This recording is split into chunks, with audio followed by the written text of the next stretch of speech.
warahmatullahi wabarakatuh. Perkenalkan, nama saya Nyimas Fakhria dengan NIM 2010-2020-17 kelas Al-Quran Hadis 1. Kali ini saya akan memaparkan tentang hakikat ikhlas dan syirik yang merupakan tugas dari mata kuliah hadis tematik dosen pengampu Bapak Arisman MPD.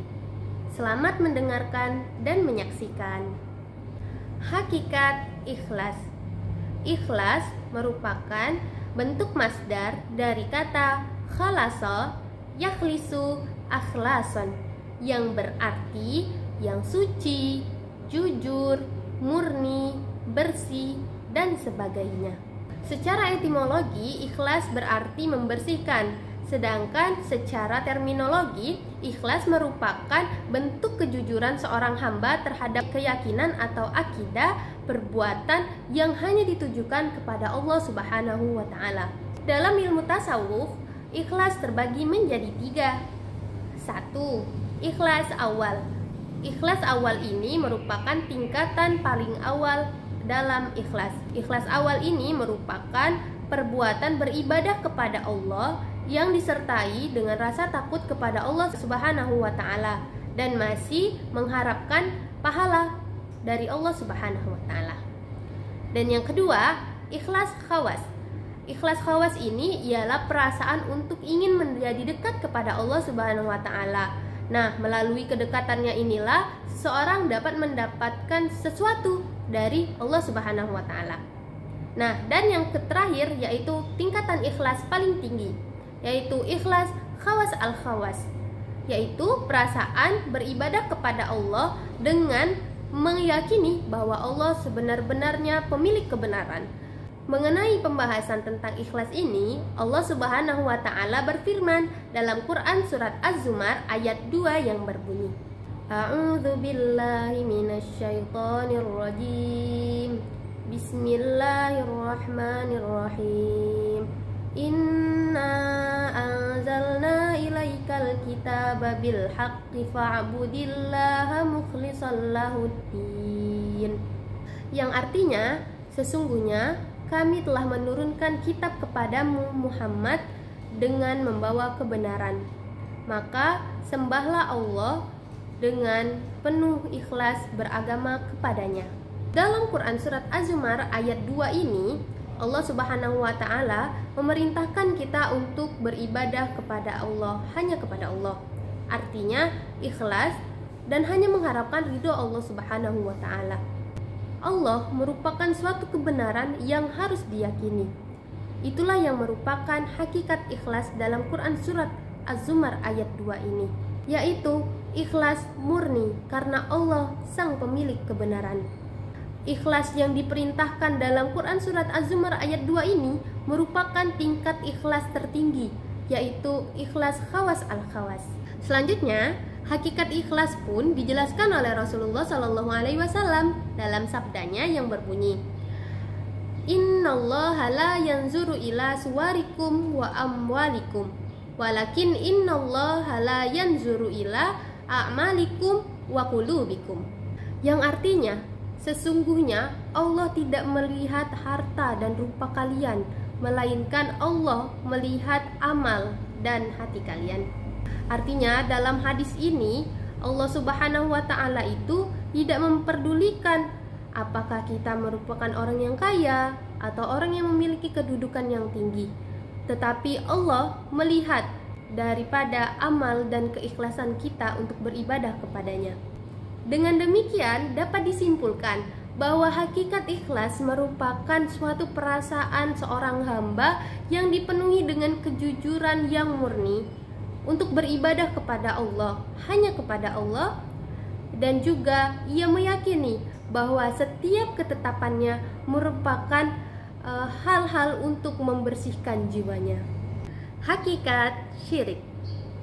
Syirik secara bahasa berasal dari kata syaraka yashriku asyrok yang artinya bersekutu.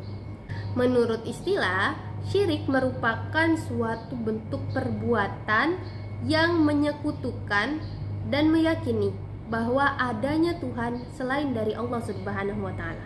Syirik yaitu menyamakan kepada selain dari Allah dengan Allah Subhanahu wa taala. Tetapi dia masih saja meminta kepada Allah Subhanahu wa taala.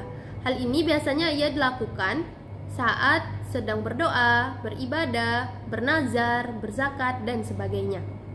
Allah Subhanahu wa taala berfirman dalam Quran surat Luqman ayat 13 yang berbunyi, A'udzu billahi minasyaitonir rajim. Bismillahirrahmanirrahim.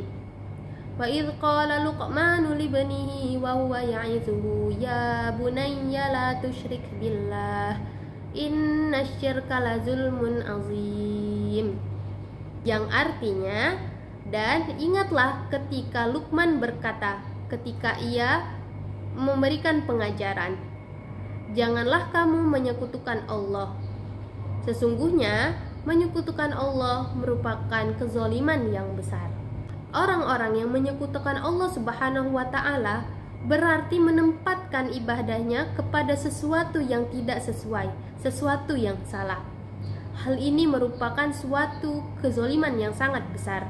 Selain itu, orang-orang yang melakukan perbuatan syirik akan menghilangkan amal ibadahnya yang telah ia kumpulkan selama ia hidup.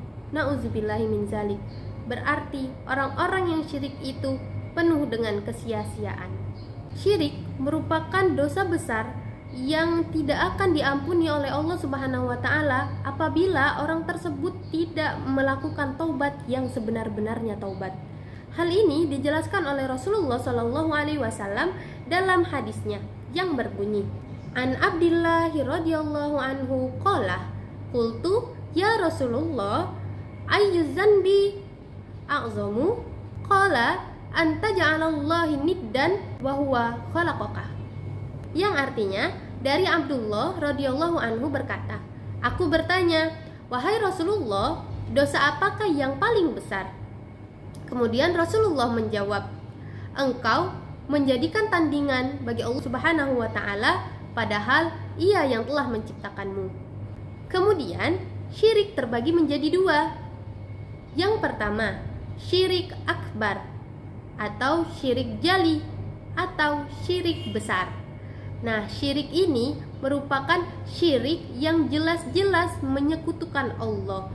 Ia meyakini bahwa adanya kekuasaan selain daripada Allah. Dalam kondisi ini, syirik jali diancam untuk dikeluarkan dari agama Islam dan juga dosa-dosanya tidak akan diampuni sebelum ia bertaubat kepada Allah Subhanahu wa taala. Syirik jali ini memiliki 4 bagian. Yang pertama, syirik dakwah atau doa, yaitu meminta kepada selain daripada Allah. Yang kedua, syirik ketaatan, yaitu menaati sesuatu kepada selain dari Allah dalam hal maksiat.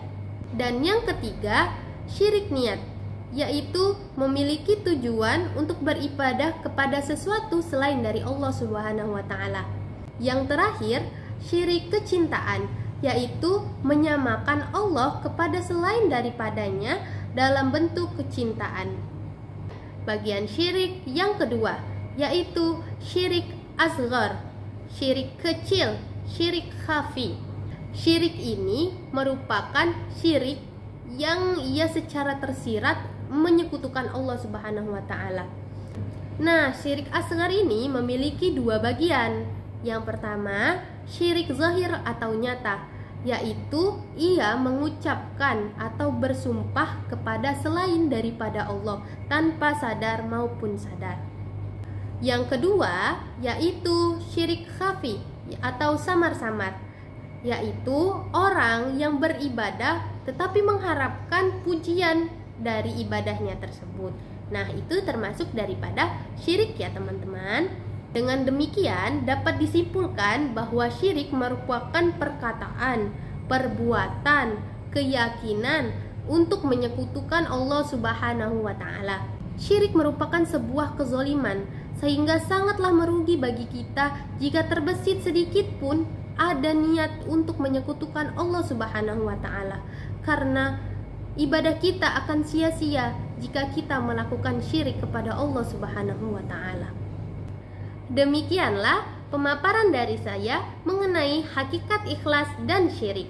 Semoga kita semua merupakan hamba Allah yang senantiasa ikhlas dalam beribadah kepadanya, dan semoga kita dijauhi dari perbuatan-perbuatan syirik. Mari kita sama-sama meminta perlindungan kepada Allah Subhanahu wa Ta'ala dari perbuatan syirik, dan terus meminta kepada Allah untuk meningkatkan iman dan keyakinan kita kepada Allah Subhanahu wa Ta'ala. Sekian dari saya. Apabila terdapat kesalahan kata maupun perbuatan, saya memohon maaf. Jika itu benar, itu datang dari Allah, dan apabila itu salah, itu datang dari pribadi saya sendiri. Kepada Allah saya mohon ampun. Terima kasih telah menonton dan terima kasih telah menyimak. Saya akhiri. Wassalamualaikum warahmatullahi wabarakatuh.